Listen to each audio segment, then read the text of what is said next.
Welcome back to Danny Rants. Today we have one of the owners of Melbourne Underground, one of the most iconic venues in the sort of mid-2000s to sort of, I guess, the 10s is what they call it now. Steve Brown from none other than Wawa Lounge. Thanks, Danny. Good to be here. Thank you, man. Thanks for coming down. I'm just excited that I'm still relevant, mate. It's been quite a while now. I didn't think people would still want to hear about Wawa. I thought those days were done. No, they're not done. I did a little post on TikTok the other day. I don't know if you saw it, but it went nuts. And then everyone kept asking me. It was kind of good timing, but they were like, I wanted to hear the yarn. So that's why I invited you down. I know I've been chasing you for probably 4 months. Yeah, it's all right. So I appreciate you coming down and I want to get stuck into it. So let's do it. Absolutely. Yeah, a few people tagged me in your TikTok. So yeah. Like, oh, yeah.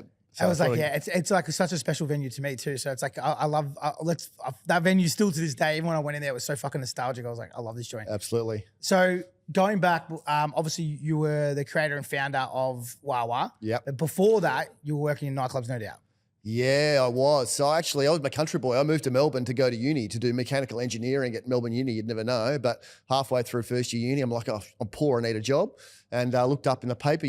Found jobs in the paper back then. And I got a job, applied for lots of different jobs. I wanted to be a bartender, but back then you had to start as a bussy or as a glassy, what they're called. If you're a male, that was. If you're a male, that's right. Yeah. If you're a chick, you got straight into the bar. If you're a guy, you had to start as a bussy and work your way up. And I got a job at the Star Bar in South Melbourne. So they used to do a massive Sunday. I don't even know what it's called now. The venue's still there, but I think it's called something else now. It's not called Starboy. No. Back in the day, it was a huge Sunday session where you'd go do the G-Bung in Hawthorne, then you'd do the Depot, which is now the Precinct in Richmond. Then you'd move on to do the Star Bar on Sunday in South Melbourne. So I started there and worked my way up. So pretty quickly I moved up to the bartender and bar manager, assistant manager. That's sort of my career. Got to a point where I was managing nightclubs full time. So after Star Bar, I did a few other ones, but got to a point where I was doing full-time uni and full-time nightclub management. And one of them had to go, and I was having a lot more fun doing nightclubs than what I was uni. So I only had a year left to go in my mechanical engineering degree, and I dropped it and forged my career in nightclubs. So I went and worked around, ran a lot of different bars and nightclubs. A big one was the Cushion Lounge in St Kilda. I was there for many years until this opportunity with Wawa. It was the venue that was TFU, came up and to make Wawa. Yeah, for sure. And how old were you sort of in this period when you were running all those spaces? 18 to 23. So I think when I opened Wawa, I was 24. So quite young in the days. Yeah. Wow. So I guess, I don't know, I had half a brain in my head. So I managed to shine pretty well in hospitality and work my way into management. And the rest is history. It's pretty young by standards, but worked out. 23 is wild. Even 24 is wild. Yeah. That's insane. Absolutely. Working in around Cushion and around St Kilda and back then on those Sundays, like now there's not even a Sunday around, but back then there was multiple Sundays popping off. It was Sundays was an institution. Vineyard and the Saint. Absolutely. Sunday, St Kilda, Fitzroy Street. Yeah. And that's where I got to know a lot of the Cushion crew. Too, that's another one. Cushion was packed on Sundays too? Absolutely it was, yeah. So we'd all knock off Cushion, go next door to Rabada. And that's where I met went on to be the Tramp crew, Matt Giles and all those crew, because they were all running Rabada at the time, so. How was working in St Kilda in those early days? Was pretty wild then or not really? It was absolutely wild, even back then. I even lived in St Kilda. I remember, walk home along Grey Street and all the street hookers and the drug dealers, and it was walk past the 7-Eleven on Fitzroy Street, and there was, some eye-opening scenes there. It's a sanitised version now. I think they pushed all the street hookers and most of the filth out, but yeah, they're still there, but it's sort of weird. Like even walking through, St Kilda now, like, and you'd remember, but on a Saturday, Sunday, it was packed. There was people everywhere. Yeah. It's so weird. Like you go there on a Saturday now, there's no one but street people out there at 7-Eleven. And it's odd how that area, like I guess it's gentrification or whatever happened. I don't know why people stopped going there, but it was like, that was a precinct. When we were younger, that St Kilda was as busy as King Street. Absolutely. I blame the big tram super stop they put in, this is my theory anyway. You used to be able to, that's where you went for a cruise, right? You would cruise down Fitzroy Street, Ackland Street on Saturday night. The track would be back onto St Kilda Road to do cruising. So they took out one of the lanes and put in this massive tram stop, which was good in theory, get more people access during the day, but no one could get any parking, no one could drive down there. Everyone just gave up, you couldn't even get down there anymore. So good for day trade, but it killed off. Add that had all the different nighttime dramas, and with the Gatwick across the road, obviously caused a lot of some interesting people came out of the Gatwick. That was the home for, what would you call it? For I guess it's like the They're homeless and desperate, I'd A say. halfway house out of jail, or recovery house for drug addicts and stuff. There was lots of interesting, colourful people came around there. As I was on St Kilda as a result of that. It's probably the most gentrified thing ever. Like the block comes in and turns into a multi-million-dollar apartment. Absolutely. Gatwick had to have been the most roughest space in Melbourne, no doubt. Oh yeah, when you heard the ambulance or the cops or heard there was a stabbing, it was always at the Gatwick. That's where it all happened from. Was there a lot of fights and stuff in security at that time? Was it like, how were you dealing with? Because I remember there was so much mayhem and traffic, and there was a lot of street people and hookers and whatnot. Were they two different worlds, or were they sort of sometimes one of the same? It all sort of meshed in. And to be fair, look, the St Kilda coppers were known for being a bit rough. I shouldn't say too much for the coppers. They did a great job, but they took a hard line down there. They ruled with, would you say, an iron fist? But it worked. You know what I mean? They knew who was who in the zoo. They knew how to control them and managed to make it all work. Perfect alignment. I don't know. Yeah, they were hard men, but they were fair, and they managed to keep everyone in line somehow. So when you've gone to Wawa, right? So obviously you said before it was pre-TFU. Yeah. TFU had an abrupt end. Yeah. We discussed just prior. That's probably a story that might not ever get told. Yeah. How long was that gap of TFU from Wawa? Well, I opened Wawa in October 2007. I'm not sure what date they got out, but it'd been empty probably 6 months or a year, I reckon. Yeah, I can actually tell you it was after Kiss My Grass in 2017, so it must have been 8 or 9 months then. 2006, you mean? 2006, sorry, yeah. Yep. So we got a text message from everybody saying this is the last TFU out of nowhere. Yeah. And it was after, I'm pretty sure Kiss My Grass or Summer Days is one of the two. Ah, right. Yeah. And then there was what was it, maybe like a 9 month to 10 month gap then, I'm guessing? Would have been. But interesting story. I remember the first day I walked in the venue, right? So TFU had been kicked out or walked out or decided to end. Literally, it looked like the day they walked out was when I walked in. There were still empty beer bottles. All the bins were still full. I'm talking all the juice, the milk bottles are all in the fridges. You can imagine what milk looks like after 9 months. Like it all exploded and the fridges were covered in slime. That whole venue was fucked. It was filthy. Everything was broken. No one had been in the venue for that whole 9 month period. I walked in, it was just a bomb site. And how did that opportunity arise? Because obviously that venue was it was iconic pre-Wawa, iconic during Wawa too. But it was, I'm guessing it would have been a hot spot what people were looking for. Because I remember it closed and then it felt like that venue was never going to open again. And then you guys came in. But how did that opportunity even arise to look at that space or to have a conversation? Well, it was the landlord. So I think, I don't know the true story. There's lots of rumours go around, but I believe the landlords just locked the doors one day, said that you haven't paid the rent or you've done the wrong thing or whatever, you're getting out.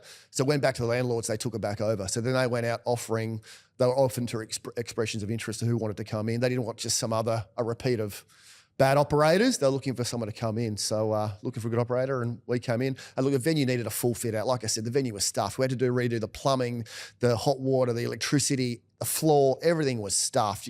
You imagine how run down it was. They weren't very good at maintenance or looking after the venue. It was sort of part of the appeal though. It was. Even when they did the one across the road on Burke Street. Yeah. I remember them going in before they opened it with sledgehammers and smashing the walls up. Yeah. Colbeck's known for going on getting on an escapade and just starting knocking walls out. You come in, he would have taken a wall and moved this or moved that. It was like the more dressed down the venue was more appealing. But a dive bar, but it was a dive club, wasn't it? It was just part of the appeal. Yeah, I guess that's probably a good explanation, right? So yourself and there was other partners?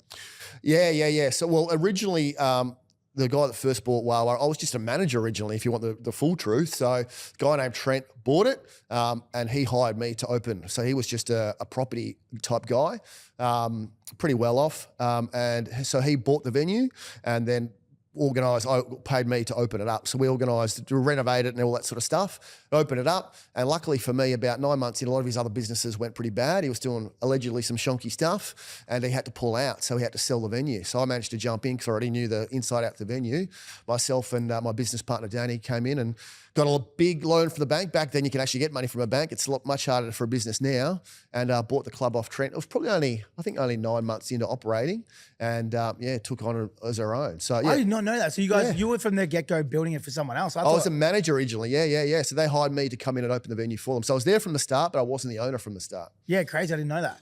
And so when you left Cushion, was that you were still the manager at the point or did you sort of leave and then start the venue? Well, I'd actually been I was a bit of a break before Cushion, but I'd gone from Cushion to a place called Ocean Blue, which is on the pier in Port Melbourne.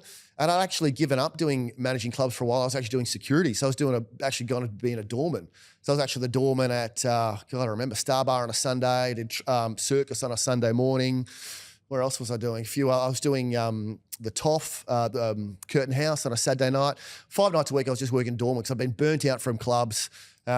Just the stress, and we've got lots of stories of, the threats and the guns pulled on you and all sorts of stuff that you cop from managing clubs and the gangsters that come into clubs.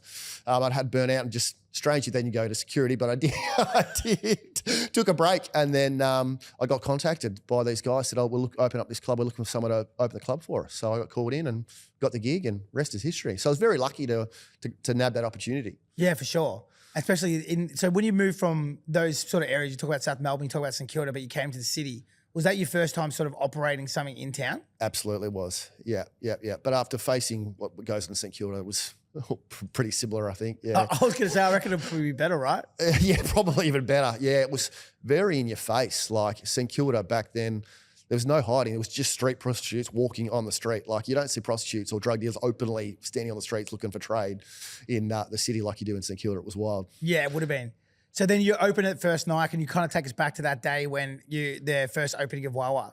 Yeah, absolutely. So October 2007. So it was an interesting time because originally, believe it or not, Wawa opened as more as like a house club, because you got to remember that Melbourne sound, none of that existed back then, right? So when we opened, house was big. Like if you remember back then, it was 7, it was boutique, it was 161. It was more that housey sort of music. Think back, Ministry of Sound Annuals 04, 05. That's the music that was big back then. So we opened as more of a house club, and it worked all right, but it didn't quite hit the mark. And so then we had to evolve, and that's where the developing of this Melbourne sound came in, as the music evolved and found our new niche for where we fit into the nightclub scene. For sure. So the first actual night, were you managing it? Yeah, absolutely. Yeah. And busy or not busy? Oh, yeah, it was busy because of the launch. Yeah, absolutely. But it was up and down. It wasn't, not like it was a huge success. We were trying to go up against venues like 161, and like to go up against an institution that is 161 and 7 and try and drag people from there, very exclusive, you know what I mean? It was tough. So especially 161 still running to this day. Exactly right. And there wasn't a big team of promoters, they wanted to do it without promoters, just run it as a venue. It didn't work as much. We had some great DJs, T-Rec and Katie Drover and Jen Tuddy and Boogs and who else, could reel off all the names. We had playing, but yeah, we could see there was a better niche, so we had to evolve into something else. For sure. There's a point where you guys, and I don't know this story properly, but I know it happens, but there's a point where Lab 22 gets involved in Wawa. Exactly right. So that's I guess what caused evolving. We're looking around for a promoter to help run our Saturday nights. We got in 2008, so it probably hadn't been open for maybe a year or so when we got the Lab 22 guys in to start helping with running the Saturday nights. And I'm not going to lay claim that just because I own the club, it was all me that what I did. Being a club owner is just recognising opportunities and bringing the right teams in at the right times. And that time, Lab 22 were great. They brought in people like Callus that then evolved to be, one of the institutions of Melbourne DJing. And they brought in, it was those that really drove in that new sound. And I was looking back at the club posters from back then just yesterday, and we were actually calling it underground electro. We didn't even have a name for what we were playing back then. Callus had come in from being, I think, a trance DJ, these trance clubs. He was bringing this more harder sound, and people were loving it. But we didn't know what to call it. We didn't actually have a name of a genre. So I should get you to post the club flyers where it actually said new underground electro, because that's what we were calling it before we were calling it Wawa Music or Melbourne Sound. So it was those guys that came in, and they were great. Noel, that run the Lab 22, was great at recognising talent. If you guys like Joel Fletcher, I believe 99% sure Wawa was Joel's first overage gig. I think he played underage gigs, and I believe when he was playing Wawa, he's actually still underage himself. He played for me a couple times underage. Yeah, I had the rule that he was only supposed to stay for a half hour after he played his set because he wasn't actually legally allowed to be there, but I think often he'd just stay anyway. I can say that now, it's been long enough. Guys like Joel Fletcher recognised him and brought him in, these young producers. People like Will Sparks, I remember, I think I gave Sparks his first club gig. If not, it would have been one of the very early ones. Was his first? Because I interviewed him not 3 weeks ago, and he said that. Oh, really? Yeah, so it was, he said he played Simba, and then it was followed up by going over to Wawa, handing over a demo. Yeah. And then his next gig / residency was at Wawa. So that's where he credits the beginning of his career. Ah, there you go. I missed that. I'll have to go back and watch it. Yeah, I've still got a flyer. One of the first times Will appeared on the flyers was for Wawa Thursdays. And I remember clearly it was, I think it was like a 3 a.m. or a late set. It was a versus set. and I paid the two of them $80, so $40 each. So Will's first set was $40 at a supporting set on a Thursday night, and look at him now. Got hundreds of thousands of dollars he earns now, but everyone starts somewhere, right? Yeah, 100%. And like so many people started somewhere being Wawa, right? So many of those guys started in that thing. So you're working with Noel. You said that he was Noel Storblum, his actual full name is. Yep. But he was really good at recognizing talent. A lot of those pulls were coming from that Southeastern crowd that they were pulling in. You were dealing with Roger Abood, who's also another famous promoter. Yeah. Kind of famous for being somewhat an interesting character and promoter. Yeah, he is. Yeah. So, yeah, it was interesting. Look, nightclubs are a volatile environment, right? You know, you bring in not just alcohol and drugs, but egos and arrogance and stuff. And we, from a business side of view, it worked, but it was also volatile and we clashed heads. Roger and I especially clashed some heads. So it worked for quite a while, but eventually we did part our ways because it's a challenging business relationship sometimes. 100%, especially promoters and venue owners, right? Like I've been both. So like I've been the promoter where I'm working with the venue owner and what they want is higher bar spends and they want to see, you know, more pull through and different type of crowds. And then as a promoter, all I give a fuck about is people paying on the door. So you've got two businesses operating in one business with two not necessarily the exact same objectives, right? Yep.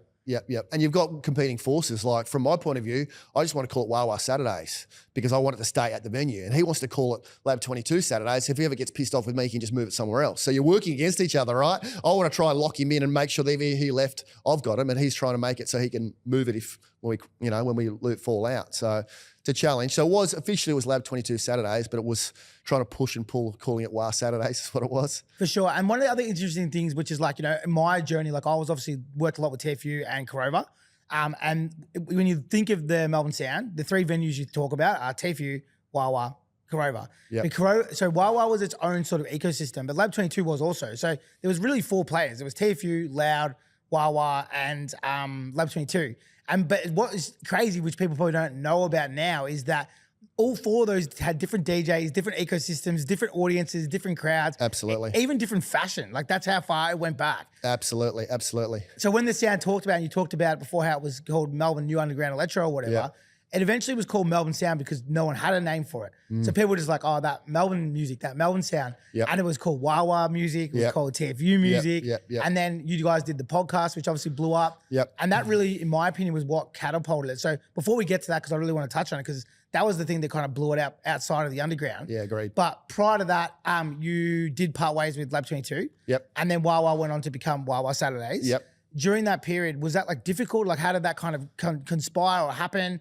And was it an easy sort of was it an easy transition? Or was it something that you had to like rebuild from the start again? No, definitely it's a tough transition. We went through different phases because as a venue owner, you go through different parts. On one hand, the promoter's taking a lot of money from your door, right? And you look at this money, God, these promoters are getting paid thousands of dollars.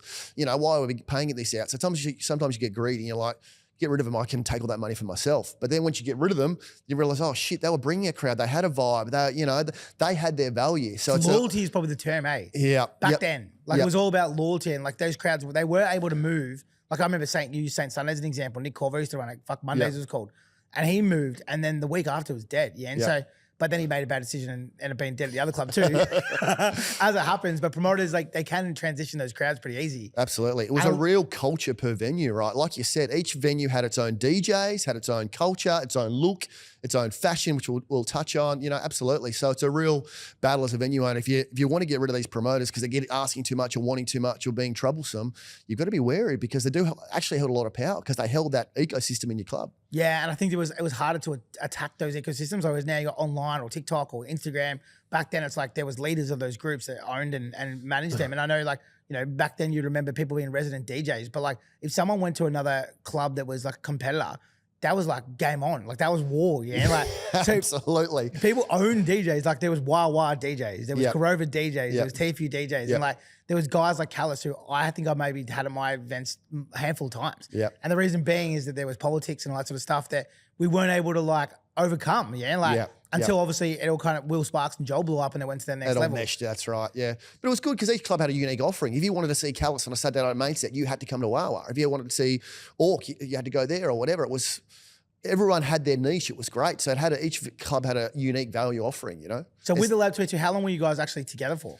Oh, I really can't remember. It must have been, God, you're testing my memory now. I just can't remember. Quite a few years. Yeah. Quite a few years. And then, I went to try and do my own unique WAH Saturdays because I've seen the success. Like there's venues that have made a killing out of not being promoter runs. Like Billboard Saturdays is a clubbing institution. They've never sold their night out to a promoter. They run it in-house. They stick to their guns. They put out a really consistent product and they've dominated. I was looking at what Mark and Luke were doing at Billboard. I'm like, I need to do that. You know what I mean? Look, they take all their door money. They run their own team. And I tried doing that, but I learnt the hard way that it's really hard to run a team and be that one, that creative one, and developing that talent, finding that new talent. It's tough. Yeah, for sure. I guess, yeah, you're right. Like when you're focusing on like actually running a venue and legislation, dealing with police, stock counts, P&Ls, all that sort of shit. Yep. As a business owner, it's not, you can't exactly be on SoundCloud and looking for the next big thing. Exactly right. Exactly right. So I flipped and flopped, and then I found, different promoter crews came through. We started up a recovery. Because again, initially when we opened Wawa, and it was funny, when they first hired me, one of the reasons they chose me is because I actually said, I don't want to run a recovery. When they interviewed, what do you want to do? I said, look, I'm not interested in working till stupid hours. I don't want to do a recovery. And they actually liked that. That's why they hired me to manage Wawa. And then probably only 6 months into owning the venue, I'm like, right, now we need a recovery. And Wawa recovery was huge. You had the 4 a.m. recovery, right? Absolutely, absolutely. And that's one of the few clever things I did that I can take claim for. I actually trademarked the name 4 a.m. recovery. It's just like someone is clever enough to trademark a name like Wet Pussy or Wet Kitty. Don't know why no one had ever done it previously, right? Trademark the name 4 a.m. recovery. So when Cloud or someone else tried to use it, I'm like, sorry, Ruben, you can't actually use that name. Here's my trademark. So, and 5 a.m. recovery or 4:30 recovery just doesn't have the same ring, you know what I mean? So I managed to own that name, which was nice. And you guys were taking the door then too at the recovery part of it? Yeah, I get a change a lot. Yeah, absolutely. Yeah. So the other one I was going to say, when Lab 22 left, I remember it kind of happening, and I guess probably the term is using it, even though I'm trying to sugarcoat, like falling apart the relationship. Yeah. Guys like Callus and Joel and a lot of those guys stayed on, right? At Wawa, or majority of them left. Like, how did that kind of transpire? Oh, it was really interesting. You really tested my memory now too, Danny. It's sorry, a lot of memories back then. You're right. Sort of, they were all Lab 22 DJs. In a lot of ways, those guys went with the Lab 22 crew. I did try and branch out when it was more WAH Saturdays. Try to branch out into more universal sound. Tried doing things like Tiger Lily and, all those guys, these DJs were playing nationally. It's funny, you almost had two different sets of DJs. You had DJs that played in Melbourne, and you had DJs that played everywhere else in Australia. Yeah, literally. And so I tried to, I brought in all these other guys from the rest of Australia, but I tried, but Melbourne people just didn't give a fuck. They just wanted to see the Melbourne D. They wanted to see Orc. They wanted to see Callus. They wanted to see Joel, you know what I mean? So for a while I tried to educate or, bring in these non-Melbourne DJs, there's other, big names. Uber, some were cut through like Uberjacked and stuff. But in the end of the day, Melbourne people just wanted their Melbourne sound and their Melbourne music. For a long time too, like a decade plus probably. Look at this, Orchestrator still playing how many years later, you know what I mean? They're still selling out venues, and we've got a sold out venue coming up. Yeah, so 5,000. Still relevant, right? Yeah, 5,000 tickets to Reva. It's 2 weeks. Probably when this comes out, it'll be like that week or the week after, but unless we forget. So then another crazy thing that happened in that Melbourne scene was the fashion, right? So these kids from TFU were wearing different clothes, and kids from Wawa, kids from Corova were wearing different clothes. Even before that, it was One Love, all these different places. Wawa fringes and Wawa fashion and Wawa dance was arguably, the flick.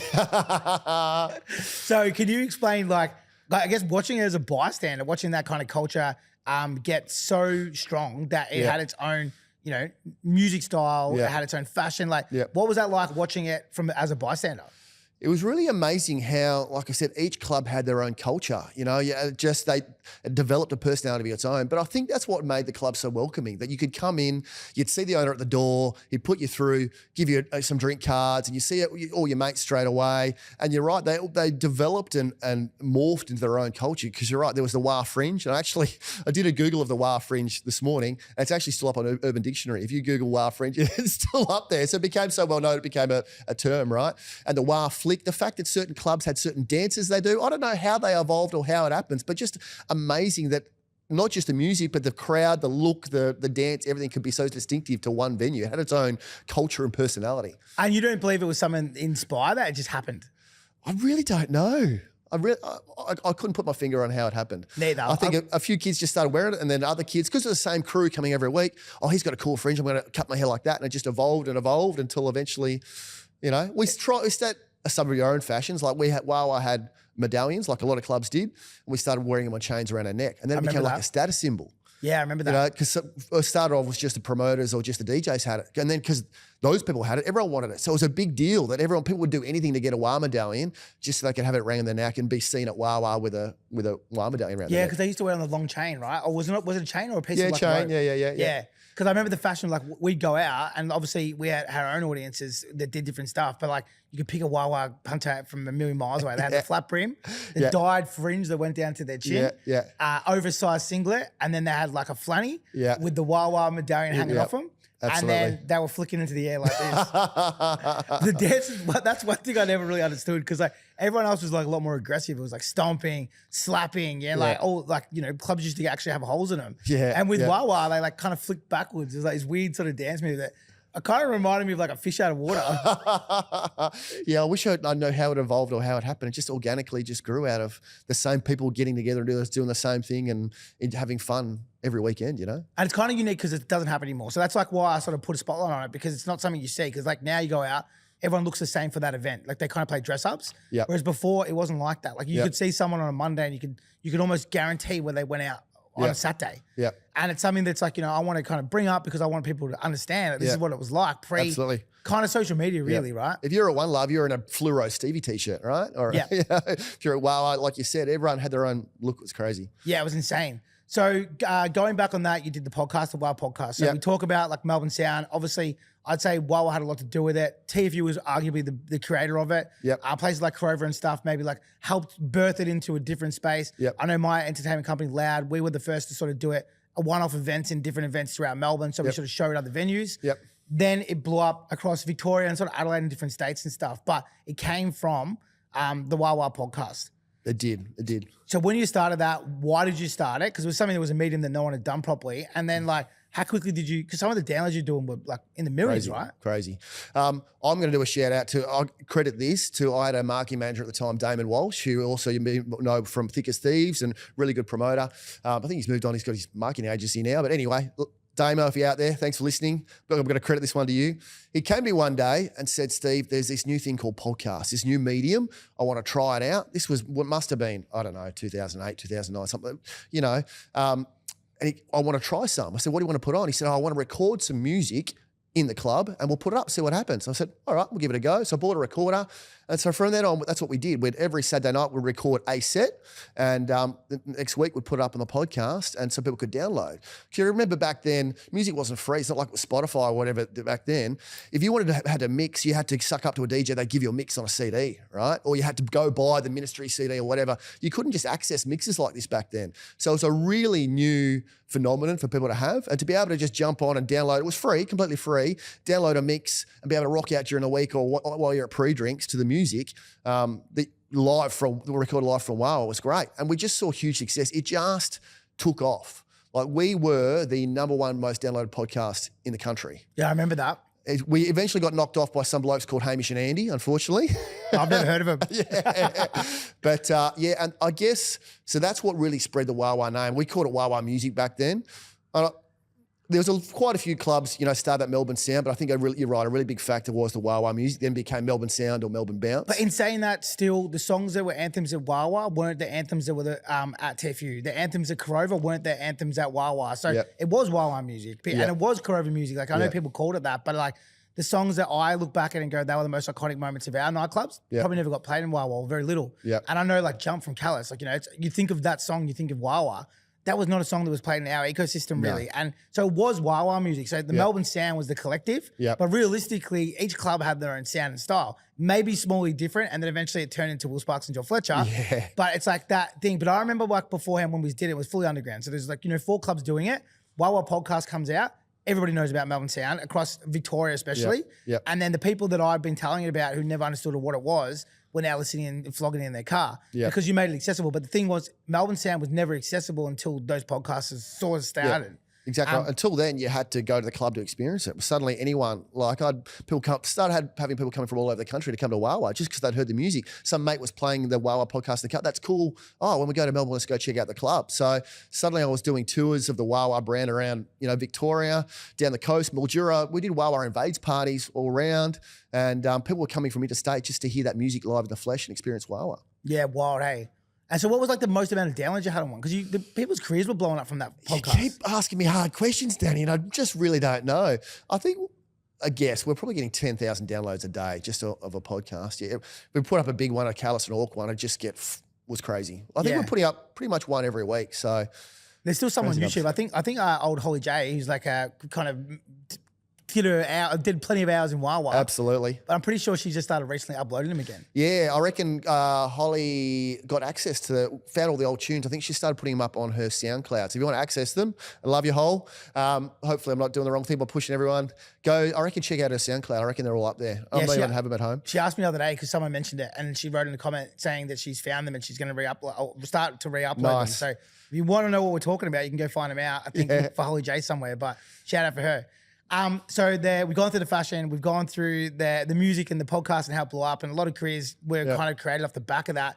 That maybe not as big as some of those other guys, but a lot of people made a lot of money off being featured on those WAH podcasts, and it sort of set the stability of their careers. So this is a big question. Why is it called Wawa? You're going to be disappointed. So the guy that originally bought the venue as well, that became Wawa, he had a little white fluff Pomeranian dog called Gucci Wawa. And we were thinking of a name. We were trying to come up with a name for the club. We thought, he thought, we'll call it Gucci Wawa. I'm like, you know what, Wawa, because it goes with that, Wawa pedal on a guitar, right? It has a musical association. So yes, Wawa Lounge is actually named after a little white fluffy dog called Gucci Wawa. Crazy. Yeah. I've never ever known the answer to that. So yeah. And I didn't even think about the Wawa music thing and the symbol, the logo. It fit in the logo. Yeah, it all worked. Yeah. The lights you put in. Yes. Yeah, the ones that so that was like the big differentiation between TFU and what you guys did was those lights. Yep. Where did you get them from and what did it cost to put them in? Oh, it cost a lot of money. So we had these, what we call bubble lights. Back then, there was none of the same LED screens or lighting. Back then, it was just some smoke machines and some lasers and some flashing lights, you know what I mean? We covered the whole arched roof with these bubble lights that flashed in different sequences and it became iconic. That was Wawa. We were the only one in the country to have these bubble lights at the time. Cost, I think, nearly 200 grand to put these lights in because they had word in us, so we had to actually import them in and then find someone to actually install them and then find someone to program them again because it was a custom design, right? So, but it was great. It was very far. I don't think kids these days would appreciate it because they're real dark, flashing is probably not enough. But back then, it was something very different from anyone else had seen. It was definitely a talking point. And there was a single light that always stayed blue. It never actually, no matter what we did, it would never change the program. It stayed blue. And someone actually started its own Facebook page. So that bloody blue light at Wawa had its own Facebook page.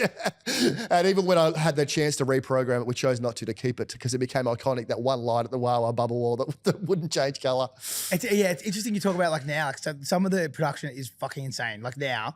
But you're right. Like I look back at that. I remember when it came out and everyone being like, this is state of the art. Like when you did that. Yeah. And now I look back at it and it feels so old school. Yeah. Like compared to everything else. So you are right. Like people probably can't look at it or see it or remember it and remember how iconic it was at the time because no one has seen anything like that. Yeah. Because things have just progressed so quickly since then. Absolutely. Technology is crazy. Look at the things that in Ibiza, the visuals and stuff in Ibiza is just crazy. Who would care about a bubble light or bubble wall these days? Yeah, true. So the other one is you talk about Melbourne Sound. Obviously, there's other clubs too that were involved in it. Another one's Trant that I haven't mentioned, but that was sort of down the track after the original guys on Russell and Burke. But drugs were synonymous with all these venues, right? So no doubt you had your fair share of dealing with drugs in the venue. What were the kind of drugs that people were doing back then at that time, or that you were having to deal with? Early days was speed and pills, which is pretty innocent. Because I guess the reality is when you take too much, you get gacked out or you can't do too much.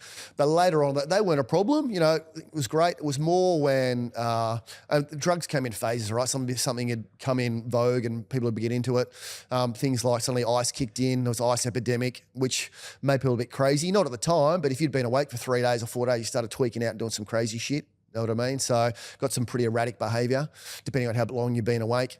The bad ones were things like, do you remember the bath salts thing when bath salts were big? Not really, no. Yeah. I can't remember what it was called. Basically, the use was bath salts, but people were snorting this shit.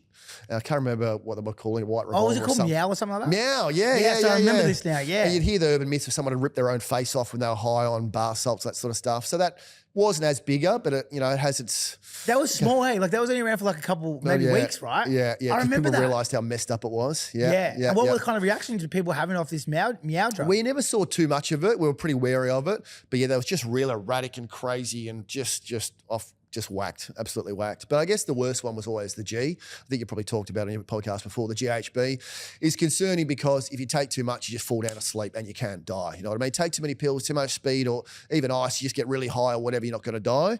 But G just takes that, because you're only taking, 3 mil or 4 mil, suddenly you forget too high and you forget how much you've taken, or it's a different strength to what you've taken. They're a little bit too much and you're asleep in the corner. And if you've been drinking at the same time, you can, pass out and breathing stop and you die. I can depress it, So that was a really concerning one. There was a really bad period where a lot of G became really popular. The hard thing was it was really cheap, right? So if you couldn't afford anything else, you just take this G.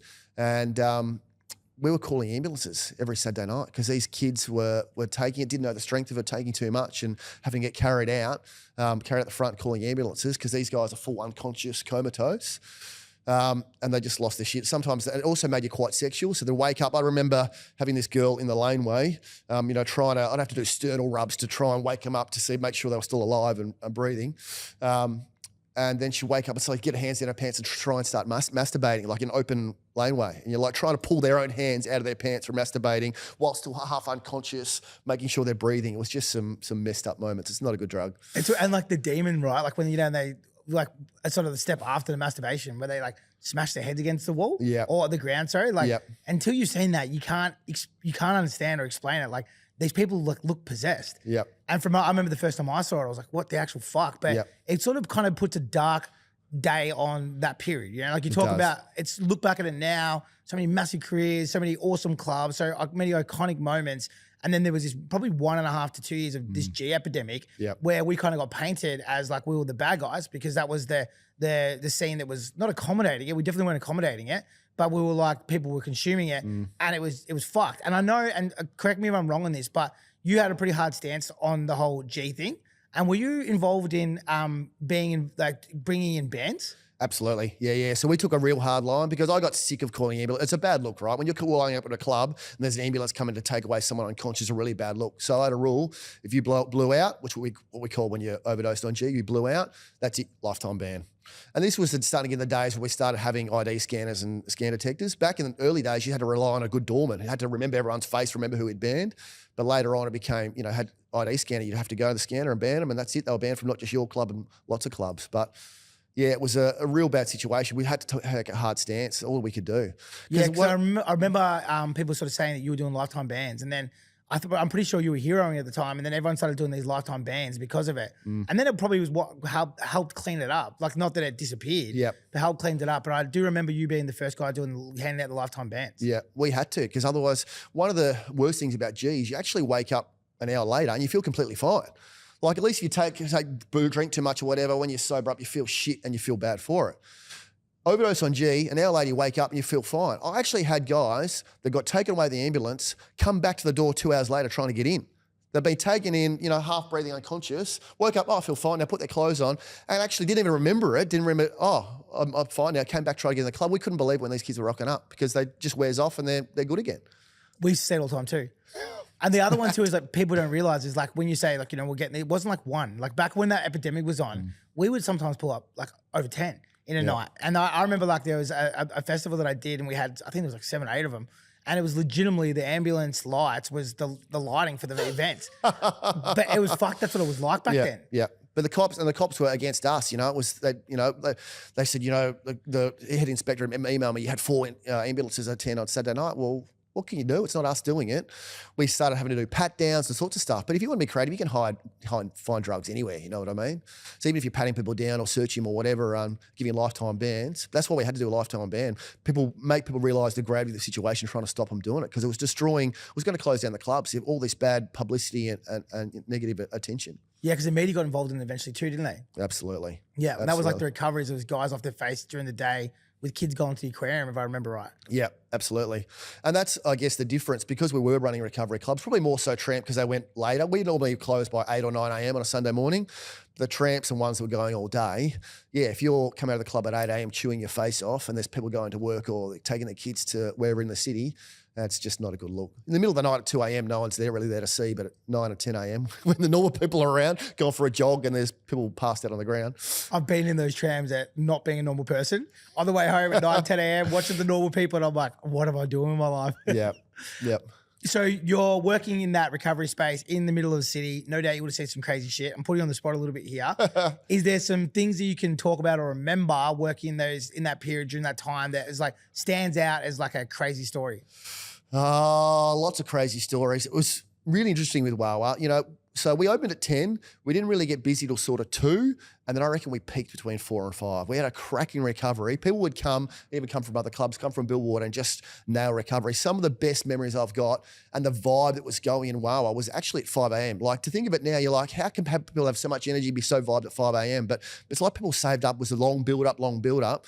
And some of the crazy times we had, like we used to do this event. It was pillow fight night. It sounds stupid and ridiculous now, but it just works so well. So we actually bought all these cheap pillows from Big W or whatever, put them all around the venue, and at 4 a.m, everyone just fucking ripped them open and bashed each other and spread fucking feathers everywhere. It looked like the place had snowed. Like the whole venue was just full of fucking feathers. But it was just the vibe of just the fun of breaking shit and hitting each other and whatever. It was just with some big Melbourne sound beats. It was just incredible. But in terms of, you know, there's a lot. I spent a lot of my time at the door, a bit of a control freak. The thing with owning a nightclub, you know what I mean? All it takes is one thing to happen and then your club can get closed down. Any other venue, you know, business, things can happen, whatever. But all it takes is for one big stabbing, or imagine if someone died in your venue, that's it, you're shut down. So I was on the door every Saturday night, looking who came in, you know, making sure things are under control.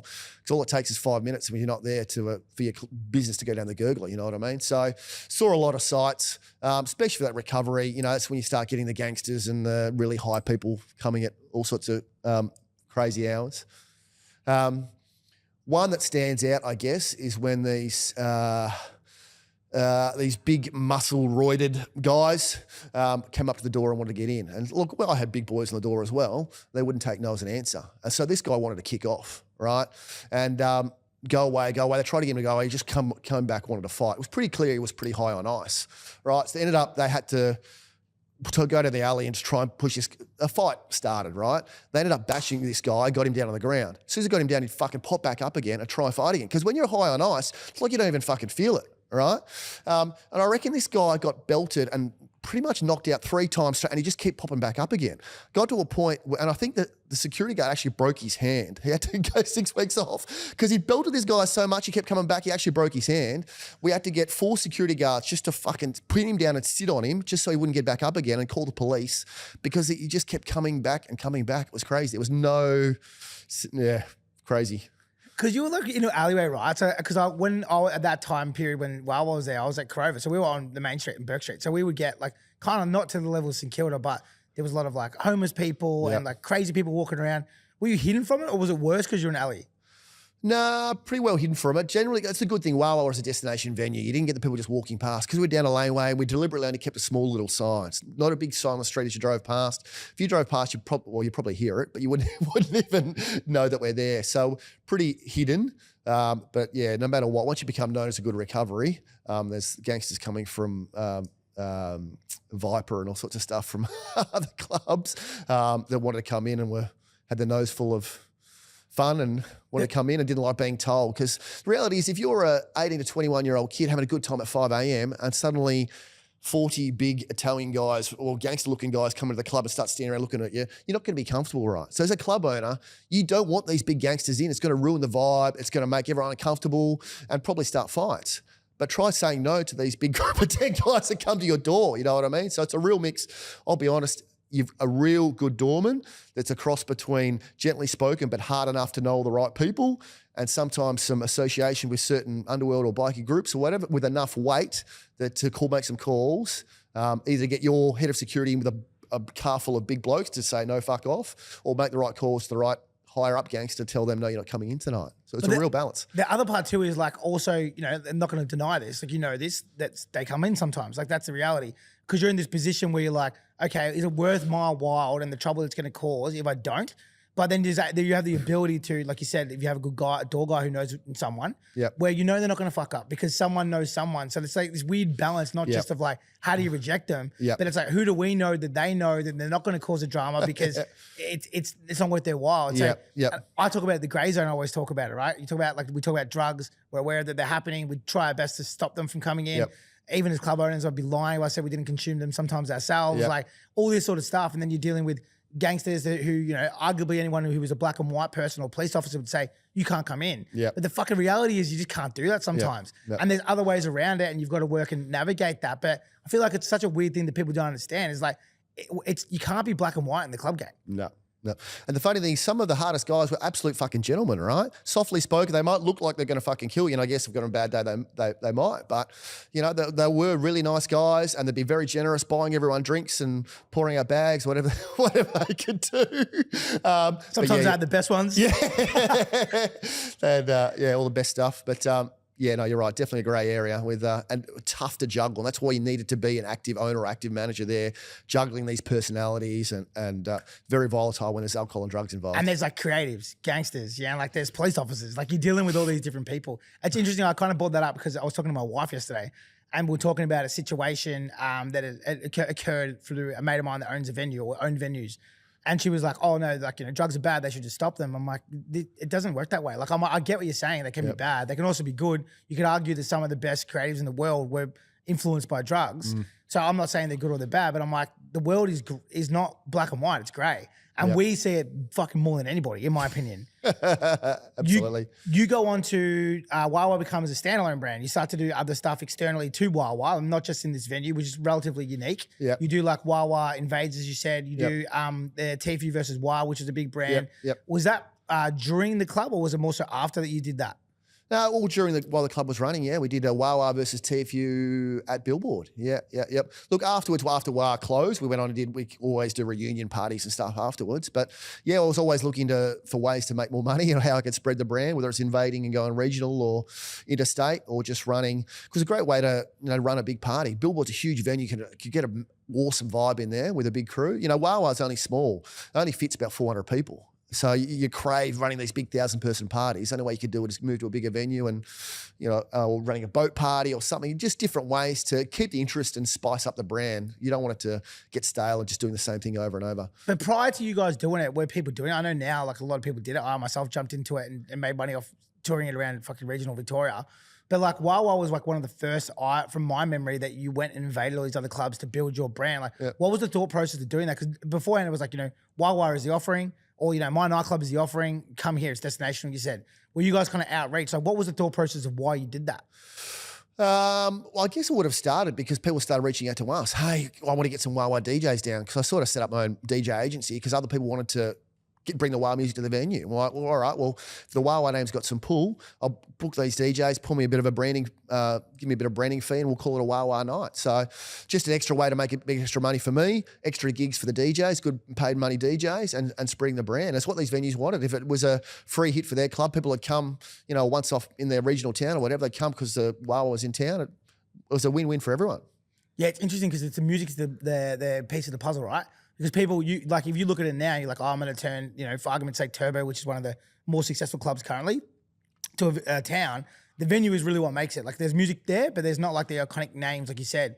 Whereas back then, it was like you could be able to move Wawa because the music was what powered that. It had that unique identity, that look, that music, that vibe, that absolutely. Yeah, because it's like, it's something that you don't see anymore. Like, people don't do that. And it probably doesn't make sense. It just doesn't work anymore because it doesn't have the same uniqueness. I've got a story that I don't know if you remember, right? So I'm just going to bring it up. So I remember years ago, I was working at Crover. So I don't know if you remember this. Tell me if you don't. Yeah. And we got shut down about midnight. I know. Remember where you're getting at? Yeah. Yeah. So we got shut down at midnight because there'd been a fight with an owner and a punter and some cameras and hard drives had gone missing. Yeah. And I remember we were running and I remember calling you and asking to come down. Yeah. And from memory, I think it was about 150, 200 people. We came down. It was like, we literally came from Corova and then we just moved our night into Wawa on the Friday and sort of mixed with your crowd.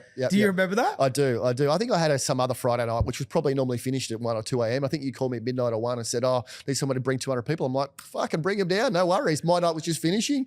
Bring them in, put on your DJs and off we go. know. It's so crazy. Could you imagine that now? Someone calling up and be like, hey, my club's closed. Do you mind if I bring these people to your club? Yeah. It was interesting to start 200 people just fucking walking up way, go in and just keep on partying. Yeah, exactly. And we found ways. That's what it was about back then, right? Do you think there's the same level of cooperation between clubs these days? Like, I think they're not. Beforehand, it was like owner operators. Like we were like owner operators. So promoters, I was doing stuff at your venues sometimes as a promoter. So for me to call you and be like, hey, Steve, like we had already communications running. So it didn't make that much difference. And I guess everyone was so busy because there's so many people. So there wasn't as much, there was competition, don't get me wrong, but it wasn't as aggressive as it is now.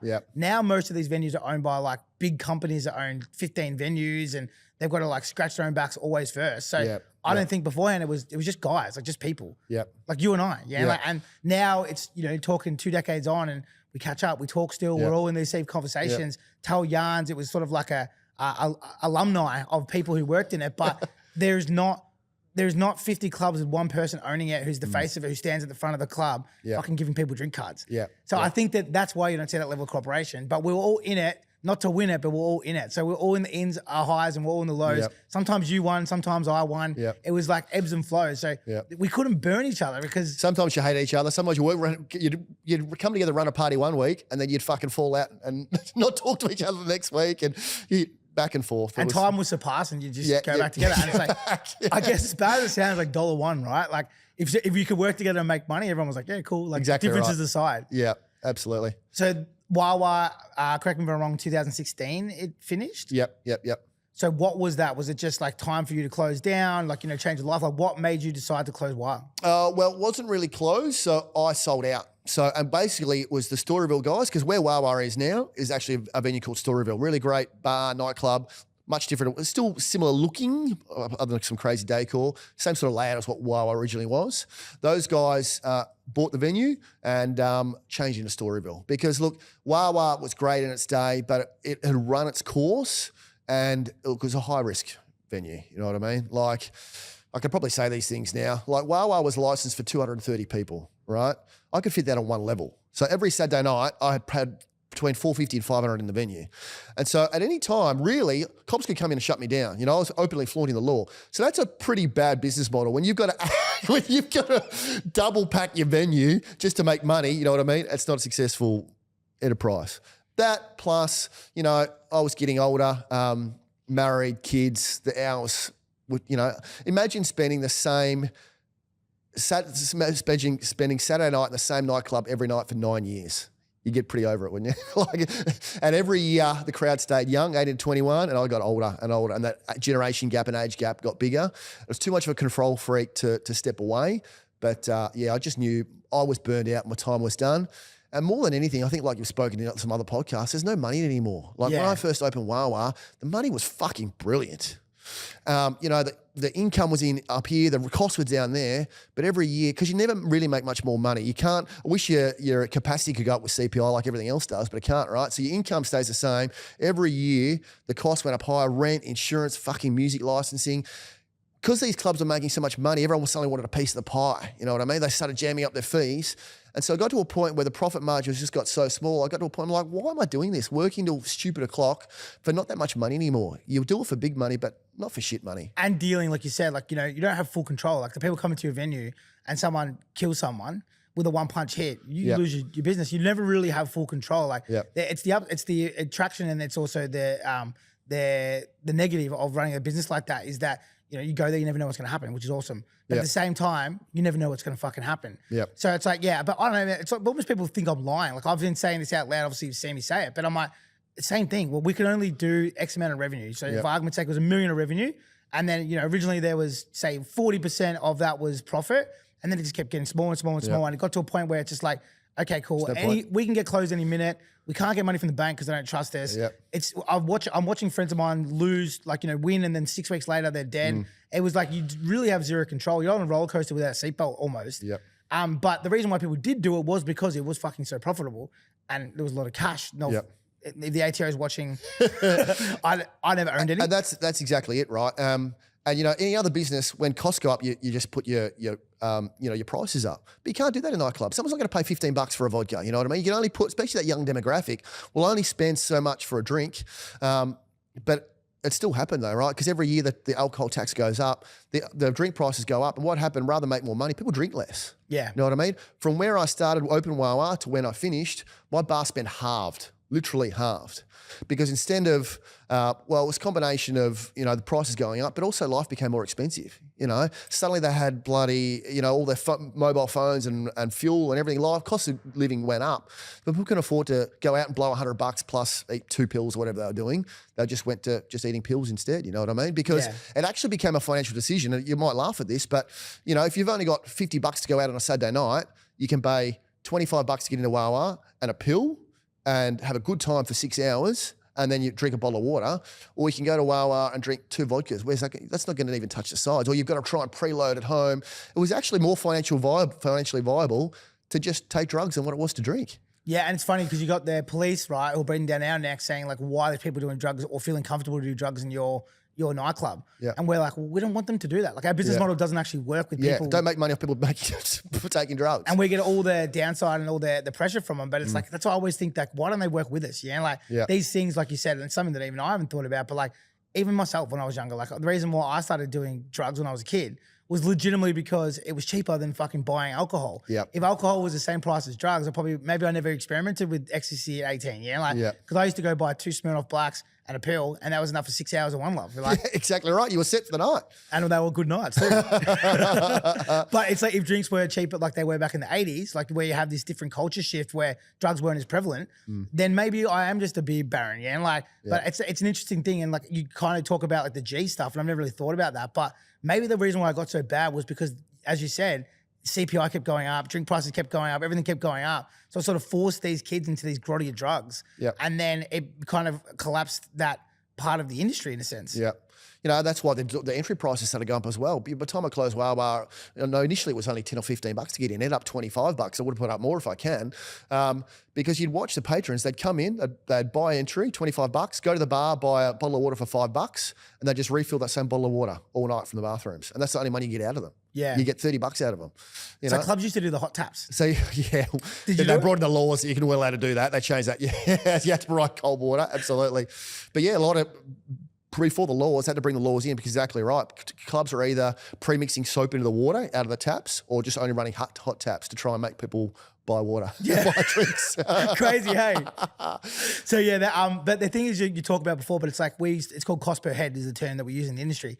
And it was like the cost per punter or whatever you want to call it was always the same. For us, it was $50. So it was either going to us or it was going to the drug dealer, or it was going somewhere else. But if we made drinks $5 more expensive, we just sold 4 drinks instead of 5. So the actual amount of money that they were willing to spend in that venue never ever changed. The whole time I did Empire for 7 years, it was exactly the same. It was just like, how do we make more profit out of that $50 they're willing to give us in a sense? But yeah, like now it buys 3 drinks. And I know the same as what you're saying, like all my friends I speak to, some of them were doing like fucking $65 per head spends. Now it's 30. And how do you do that when everything's gone up so fucking dramatically? How do you make money off it? Exactly. It's a mug's game now. It actually is.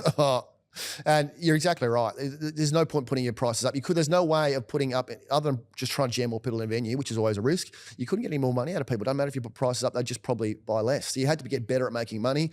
Like when you come into Wawa, I'd make money off your buying entry, and then you go to the ATM, I'd make $2 off you pulling money out of the ATM. Then you go buy some ciggies at the bar, I'd make $2 off you there. Then you'd buy a drink, and then you'd go you do the cloakroom, $4 at the cloakroom. So work on trying to squeeze every dollar out of you that I can when you're in the venue. 100%. So now you've retired, you're not working in the nightclub space anymore. So you end up selling to those guys. You still managed it for a bit, didn't you? Yeah, I was part of the deal that I'd stay on and help the transition. Yeah, absolutely.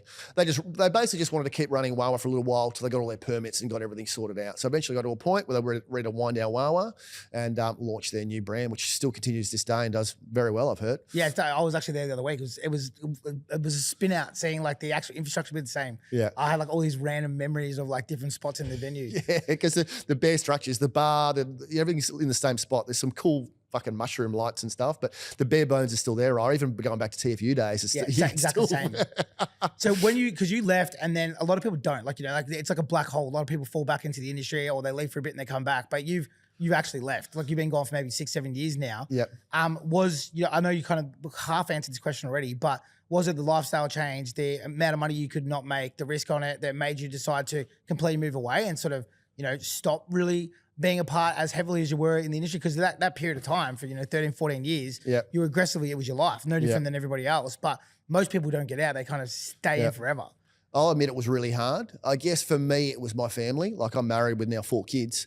It was my wife saying, I want you to go get a big boy job. That's what she called it. Go get a big boy job. Because like club life was great on one hand because I had all the time during the week, but then I was gone every Saturday night and I wouldn't get home till 9 a.m. And family day was supposed to be Sunday. I'd wake up hungover after 2 hours sleep and I was a mess on Sundays and just not very family friendly. And I guess what the big factor that tipped it over, my kids suddenly became old enough to want to do Oz kick footy and stuff like that. And look, I tried to go to the club all night, come home, have a shower, then go coach my son's Oz kick. It's not fun. Try to coach 5-year-olds playing footy, not fun. That's when I realised, what's more important to me? This venue that's not making any money anymore or being part of my kid's life and, doing things for my kids. So it was that really tipped me over. The money, the risk, everything else, I was just burnt out anyway, but it was choosing to prioritise my family. And the other ones people don't mention, and it kind of goes back to that, but it's like, even the young guys who've started now, I don't feel like they were willing to risk it all in a sense. So like we were, and the other part I talk about that, I don't mean just money. Like I missed out on so many friends' weddings, engagements. I missed out on every long weekend. The first time I went away during the Christmas period was 6 years ago. I've got a family, young family too now. Prior to that, like for my whole adult life, 14, 15 years, I never once spent sort of New Year's in or New Year's Day at home. So I feel like that was the other part that people don't realize. Is like you miss all iconic events, you miss all special holidays, you miss all that sort of shit because those times and periods where people want to party, like that's when they want to party. So that's when you're going to make your money. So it's something you sacrifice that people don't get. Like they see the fun side, but they don't see that part of it. And that's something I appreciate now. Like it used to be Easter meant 4 or 5 nights in a row at the club, just hard slog, you know what I mean? Now, if we've got a normal job, Easter means 5 days. Oh, fucking sweet. Both got a public holidays. But at least as the nightclub owner back then, it meant extra revenue. You almost worked, especially in the later days, you just try and break even week to week and try and cash in on some public holidays just to get some profit through the door. You know what I mean? Totally. Try and get through every night you can. Absolutely. Reflection back on it, right? So 6, 7 years of not being in the space, looking back at Wawa was so iconic and, your whole career. What do you look back on it like? Do you look back on it like a great time of your life, a bad time of your life? Like what's your reflection on it? No regrets at all. I absolutely loved it. Look, it did. Look, I've got a normal corporate job now. I guess it delayed the progression in my corporate job because I was out having fun. No regrets at all. Had a great time. Look, I was very, very lucky to be a 24-year-old buying a club. Look, we nearly didn't make it a lot of times, with drugs and alcohol and all sorts of stuff gets involved and police and all sorts of stuff gets involved.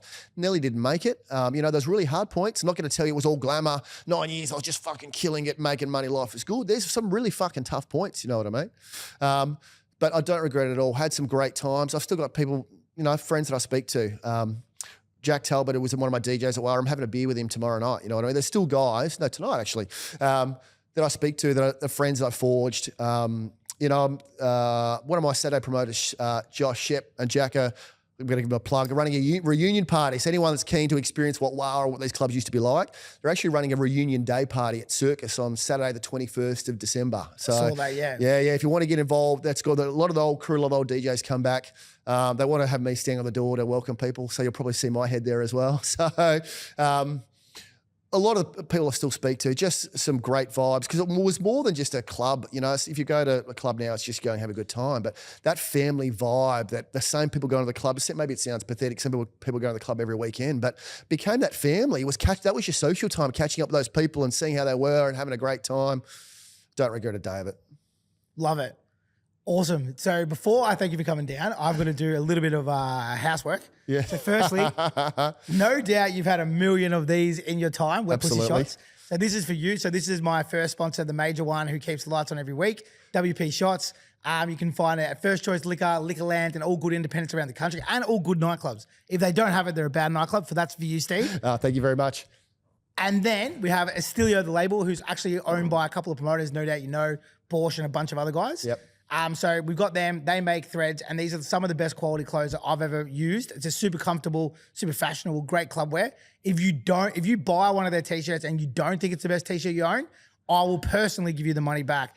Last but not least, I have 888 Digital. Again, Carlo Paduano, who was one of the Lab 22 boys. See, all the nightclub crew. We're all connected. Yeah, all connected. So he's now running a digital agency, and his focus is events, festivals, and hospitality businesses. So if you're looking to scale and your business up and get great results, then Carlo is your man. Steve, thank you so much for coming down here and reminiscing with me for the past hour. I really appreciate it. Thank you so much for your part in the history that was that Melbourne era that's so iconic and, you know, people want to hear about and talk for probably the next fucking 10 decades. Yeah. And so I appreciate everything you did for our industry. I appreciate for being involved. I appreciate for letting me make money from your venues at times. And thank you so much for coming down here today. No worries. And I just will say one more thing. I still, not as much anymore, occasionally have people stop me in the street or stop me and say, hey, you're Steve from Wawa. And I say, yeah. And they say, thank you. You know, I had some of the great nights. If you ever see me, don't feel like you can't come up and talk to me. I love hearing that shit. I love hearing what a good time people had. I still love hearing it. So come up and tell me. If you see the door at Circus, come and tell me all the big nights you had at Wawa. What's funny is you said Steve from Wawa. That's what I still call you. So like, we went up, so I was like, Steve Brown. I'm like, oh, Steve from Wawa. Yeah. Legend. Thank you, Steve from Wawa. Thanks, Danny.